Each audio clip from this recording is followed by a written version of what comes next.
Marilah kita saksikan kisah Seminggu Berhari Raya.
Raya kelima diajak teman jalan-jalan sampai ke Pekan, tengok wayang Filem itu tak ayo duit habis banyak sekali.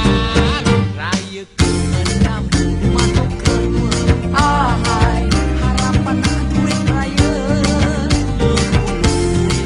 tabung derma. Ya Allah, wayang baru nak dibina.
Jemputlah raya punya rumah makan laksa. Alah, si makan laksa. Makan laksa. Siapa benda lain? Makan rumah saya. Ada chicken pork.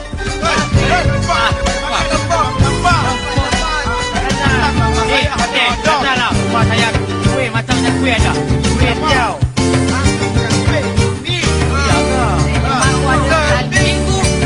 Seminggu berhari raya untuk mengunjung rumah terbuka.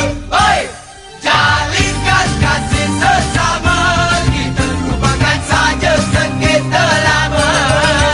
Oi, oi, oi.